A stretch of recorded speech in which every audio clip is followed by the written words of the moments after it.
The haunted house. Jeremy Miller was never a man of God. Whereas all the other kids he grew up with spent their Sundays in their respective holy houses, Jeremy spent his Sunday mornings glued to the television. He grew on the knowledge of the Discovery Channel, the girth of the internet, and the pages of textbooks. He used them to write his own story of creation. It was a story of evolution, probability, and string theory. He saw an enormity to the universe and to the realities and dimensions beyond it. He knew he was small, but he knew that no matter how big and unbelievable the world got, everything could be explained. He was always certain Jeremy was never a believer. He went on to Caltech to pursue a career in biological engineering, just as he had planned since he was 7 years old. His parents were proud, amazed. They said they'd been blessed to have such a smart son. Jeremy scoffed at the notion. The Jeremy had always been as natural as the world around him. It was a product of his will and his actions alone. He could do anything. Now that was a miracle. Jeremy didn't believe in ghosts. The old house, 25, Plummer Hill Road, struck him as perfectly quaint. The New Hampshire woods always piqued his interest, partially for their ecological beauty, partially for their peace and quiet. That old house had buried itself within them. Jeremy wanted the same. But he also felt it was a great shame that the home's beauty had been hidden from the world. The steep sloped architecture of the roof was picturesque. The stonework on the outside had an aged yet majestic feel. The gardens outside, long since neglected, housed such potential. When flowered, they'd wrap around that house like a stunning knitted scarf. He saw all in his mind, and it was magnificent, and so he made it his. Now he was told on numerous occasions about the home's darker nature. They told him it makes the spiritual foundation weak, and all he heard was price reduction, and Jeremy took it without hesitation. Now, for a while, Jeremy was content. He was finally home. He almost resented the day and his job for stealing him away from that home. He enjoyed his career, and he was excited to see what he could do for the world. But the house? Well, that house was his sick child, and he took great pleasure in nursing it back to health. All evening and most mornings, he put countless hours of work into the place. He had to replace many of the windows and recaulk their frames. The living room was quite dreadful as the ceilings above had seen some awful neglect. He had to add a crossbeam for support and completely redo the floor of the guest bedroom above. Then, of course, he tended to the gardens. There was only so much he could do about it midwinter, but he did all he could to prep it come spring. He'd be ready. It would be perfect. However, as the renovations went on throughout his home, Jeremy started to notice some peculiar happenings. During his remodeling of the first floor bathroom, Jeremy believed that he had heard footsteps in the hallway above him. Investigating, he found that, of course, he was alone. The prospect of an intruder did come to mind. It was very jumpy and concerned in that regard. The house was large for just one person, and someone could easily hide in near plain sight. He slept unwell that night, but after 2 days of silence and thorough inspection, he concluded that it had been his imagination. It usually was. However, when the sounds of footsteps continued, and then eventually evolved into sounds of actual conversation, Jeremy became concerned. No longer was it a simple glitch in his mind, an exaggeration of thought. This was real. Someone was inside his home. It became particularly frustrating when neither Jeremy nor the authorities could find any trace of an unwanted guest. As far as they could tell, Jeremy was the only one who'd stepped foot in there for some time, and that left Jeremy pondering irrational thoughts. He thought about ghosts. Don't be ridiculous. There was absolutely no such thing. Spirits. Silly, childish attempts to bring understanding to the abstract that was death. They were made for comfort, inventions for occurrences without explanation. Ghosts were life's absolution. Its deus ex machina excuse. Fiction. Jeremy was certain. But then Jeremy saw the girl. She was young, probably about 8 years old. She wore a teal flower dress with frills around the edges. At first it was his eyes playing tricks, then it was simply his deceitful mind. The third time, however, the third time he had no excuse. The appearances became frequent and impossible to dismiss. He saw the girl in the hallway on the first floor. Coming home from work, he saw her peering out across the land from between the bathroom curtains on the second floor. She'd run by the bedroom door at 2 o'clock in the morning on a particularly sleepless night. Her appearances would have been less striking had the house's morbid history not been explained to him in such gruesome detail. No young girl had been in that home for quite some time. Jeremy was convinced that there was still no little girl in that home. Yet every day and every night she was there without giving in to the paranormal rubbish. Jeremy had no explanation for why he could see her, the murdered child. But Jeremy could only hold out for so long. Now, one night, Jeremy had decided he'd had enough. Footsteps had once more disturbed his relatively peaceful mind before his sleep. Sleep and restful mind were both in short supply those days. Again, the footsteps came. She was running again, excitedly running. The sound of the girl's feet echoed in his skull as she ran from room to room. He couldn't understand why or how, but at that moment, he didn't care. He wanted it to stop. Jeremy made a stand. Any fear he had was swallowed by his frustration and rage. He hesitated, but the entity, though he didn't dare consider it as such, hadn't harmed him yet. It was still possible that the mirage of the girl was just a construction of his mind. It was quite possible he was in no danger at all. He couldn't convince himself of that. He was no longer certain. He gripped the doorknob anyway, throwing the bedroom door open. He roared at her. She was there at the end of the darkened hallway. Jeremy barely saw her face through the shadows, yet he saw enough to know that his outrage barely caused her to hesitate. He cursed at her and ordered her to keep still, and silence fell for a few seconds, and she responded. Every word came paired with a single footstep forward. "Mister," she asked innocently, "I can't find my mommy. Can you help me?" The space between every word hit him harder than the words themselves. It was terrible, awful silence. Regret swelled in his stomach. It tugged at his arm, trying to force the door shut. He refused it. Jeremy would rather stare it down than give in to his baser instincts. It couldn't possibly be her. There was no girl. "Yeah, why don't you just go away?" Jeremy ordered. "Please," she smiled. "Please help me." She was almost upon him, and the air around him drew heat from his body like a vampire drawing blood. The thing, the illusion, the hallucination before him got within an arm's distance from him. He was close enough to touch her, and that frightened him. What would happen if he was wrong? "Stop it," Jeremy instructed. He hoped that saying it would work and his mind would stop, but she remained. She looked like she'd been painted onto the air. Real, but not entirely there. Real enough that he could reach out and touch her if he had chosen to. He had to know. His right hand extended towards her, wary. She mirrored the gesture, reaching for him. Their fingers got so close, but the feeling Jeremy expected never came. Instead of the sulky warmth of another person or anything solid at all. All he received was a bite like a January breeze. Her fingers slipped through his palm, and then they appeared again on the other side. Jeremy held his breath, his hand shaking fiercely. It had been so long since anything had surprised him. She whispered, her face suddenly sullen. "I think he's still here." There was a warmth that soaked into Jeremy's naked feet. Blood. Blood had flowed across the hardwood floors and swirled beneath his toes. His eyes followed the path of the river to the girl and up her legs to her dress. He found its source. It was clear as day. He saw 2 spots soaked in blood with 2 clean tears in her dress, 2 stab wounds that still bled fresh pain. Out of the darkness, a rapid emergence startled him. Behind the girl, where previously only the blackness had loomed, a face appeared. A man twice the girl's height, including the black top hat upon his head, stared at Jeremy with wide black eyes. The eyes were encircled with red. They oozed with warmth and dampness. It looked as though all the skin from his nose and cheeks up to his hat had been peeled away, torn away. The only skin left was around his mouth, and it had arched into an awful smile. It peeled back over filed, pointed teeth. "Do you believe yet?" it asked, hissing.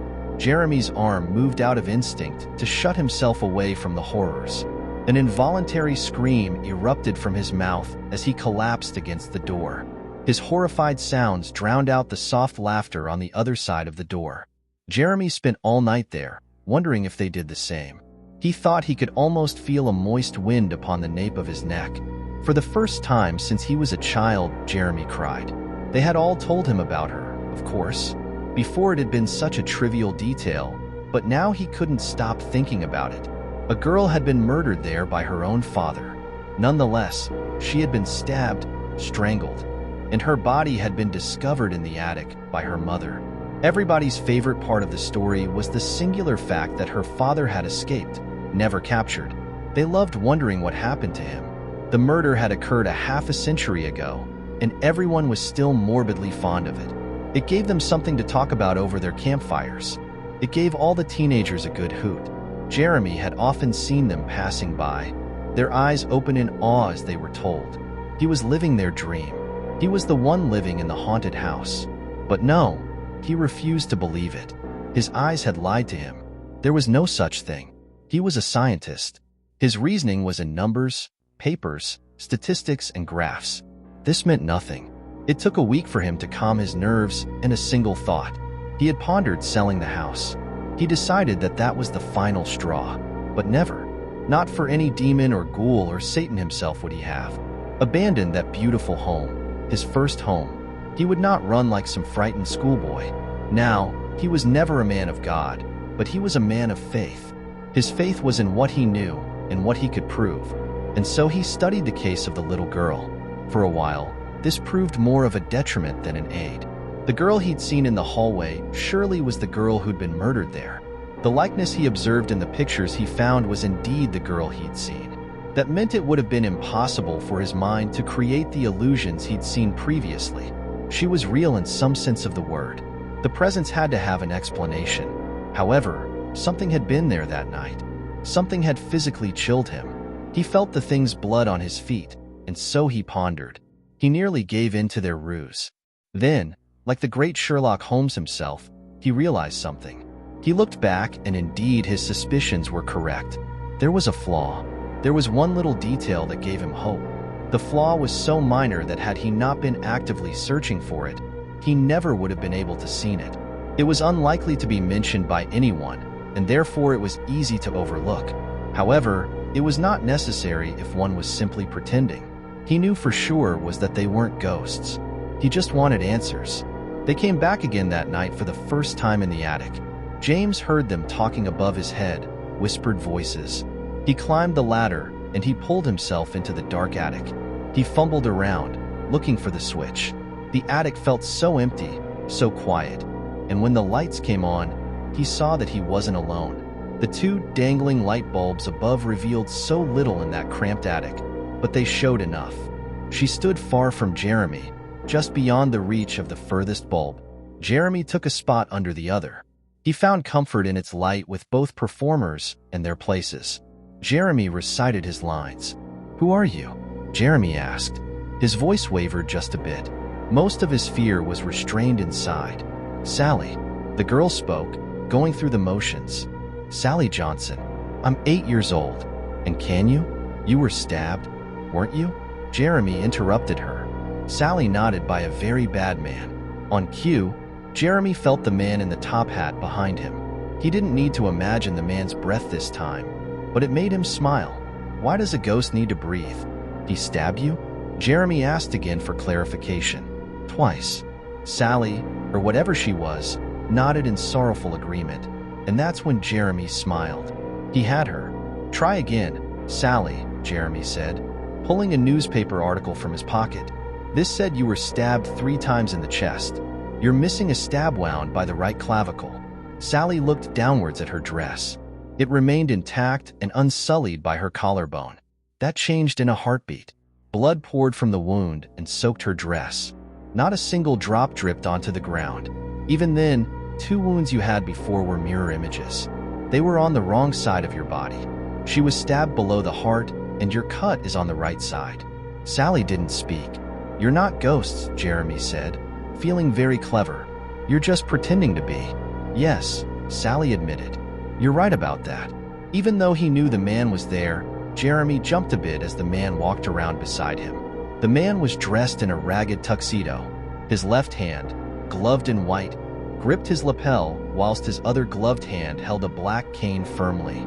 It clicked and clacked as he strolled by Jeremy. Every labored breath he took hissed through his bloodied nostrils. "What are you?" Jeremy asked to no reply. The man had reached the girl, and they shared some muffled words. She nodded in response to what was seemingly a question, and the man in the tuxedo chuckled. They shook hands, and he turned to take his place at her side. A pleased smile shone across his face. "Please," Jeremy said. His tone, his almost pleading, drew their attention. "Please," Sally asked. "I need to know." Sally chuckled as she looked at him. "My boy, you'll find out rather soon." "I need to know," Jeremy snapped. He was tired of the dark. "I deserve to know." "You deserve nothing, and you will get nothing now," the man stated in a suave tone. "I believe the poor thing deserves a little. It can do no harm. Besides," his sentence trailed off as he leaned down to whisper in Sally's ear. Jeremy couldn't hear a single syllable, but whatever that man uttered in her ear caused the young girl to tremble. She nodded in agreement. Sally obliged to Jeremy's request. "I'm just shopping, dear," she said with a smile. "Shopping," Jeremy said, confused by her response. "Yes, I suppose that's what you call it, and I believe we've just closed the deal. Now to this." The man in the hat literally grinned from ear to ear, his mouth stretching across his face. A chuckle escaped his toothy maw as he took the young girl's hand and offered a firm shake. The deal was done. "Pity," she continued. "I know how many were looking at this place. So many, too many." And at that, the man in the hat bowed. He bent down low, right behind the girl, into the shadows, and he didn't come back up. "I do enjoy this place," Sally said, clasping her hands behind her back. "The paint is so fresh, my house." Jeremy asked. "No," Sally said with a chuckle. "All of it." There was a flicker of the lights, and Jeremy thought he felt the house quiver. "Why, Sally?" he asked of the girl. "No, the thing. When you stab something," she began licking her lips. "You damage it. I mean, sure, there'll be a scar. That scar is a weak point. This house, the events here." Before Jeremy's eyes, the scene changed. In the end of the attic where Sally had been standing, he saw her on the ground. Sally, the apparition, was on the ground, and she was gasping her final breaths. Then behind her, a shadow emerged. Sally's voice, or whatever had been pretending to be her, spoke again. "It's so easy to see the scars. That's where we come through." The shadow reached into the light, and a clawed hand gripped the young girl by the throat. The memory of that event, the scar tissue, gives us all we need to blend in. We wear the memories like clothes. Your superstitious nature does the rest. The shadow pulled, and Jeremy had to look away as it pulled the skin from Sally's body like a tablecloth from a table. He couldn't bring himself to watch as the shadowed thing filled the empty husk that was once that girl. It's not always perfect, as you pointed out. Memories are blurry and fleeting. There are always flaws, but they're superficial. Who will care? So is the non-believers versus the fools, always so willing to label what you don't understand. And you made it too easy. The lights flickered again and again. The thing that was pretending to be Sally walked forward, and Jeremy started to back away. It worked here. It worked everywhere. And you were clueless. "No," Jeremy said, concerned. "Not me. I wasn't. You got too close." The house trembled, and the roof shook as it barraged by a fierce hailstorm. The noise and shaking escalated until it felt like the roof would give in and the house would fall. Jeremy fell to his back, almost straight down the ladder that led to the attic. "What was that?" he asked. "Opening the scar," it said, smiling. It was right above him, and as the noise reached its climax, Jeremy asked his final question. "Who are you then?" The silence that followed gripped his throat. She leaned down. It felt like a dream as she whispered into his ear. "I'm the new tenant," and with that there was a blinding light from the back of the attic. Pieces of wood peeled away, strip by strip, and those strips in turn peeled into fibers.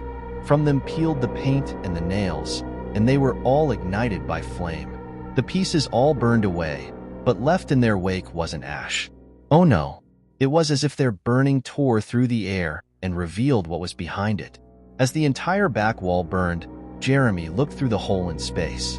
Another world lay before him, a world of nightmares. Plains and hills of scarlet grass lay as far as the eye could see. Beyond it, more fire rings, like the one that had engulfed his house, raged. They all pulsated and cracked as giant clawed hands tended to them and molded them like they were clay on a pottery wheel. It was impossible. In the distance, rings taller than skyscrapers roared. They looked large enough to swallow whole cities, and through them, worlds scorned by fire and blood lay ravaged. Cries and screams echoed on the wind like bird calls. By each ring stood a man in a top hat. As the ring grew around him, Jeremy saw whole worlds come into view. They fell, and the red plains absorbed them. The ground came alive, and it gripped the worlds with earthen tendrils and spines.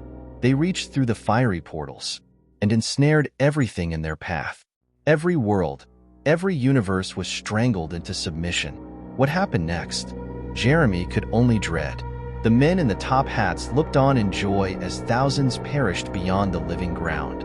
Around them, creatures, indescribable, gathered and bartered. They all fought for the chance to see. The men in hats smiled. They were the purveyor of worlds, and business was good. Jeremy knew then who the girl was. As the wind from that terrifying world coursed in and the house succumbed to its flame, the thing that had warned Sally's visage, her memory smiled and basked, powered by her native land. Her body formed corporeal, and her ethereal disguise was shed. Skin sagged from her face and hands, and from within her mouth protruded spider-like limbs. Those legs proceeded to pull free her skull from the clutches of her mandible and neck. And as the monster reformed its ghastly exoskeleton before Jeremy, he could only chuckle. As the visitor in his room had been, so had all the other ghosts been before. They weren't lost spirits. They were just disguised wanderers. They were just looking. Sally was different in only one regard. Sally decided to buy. Not him, not his soul, not his home, his reality. As his world fell into the maw to become part of the one below, Jeremy knew he was right. There was no such thing as ghosts.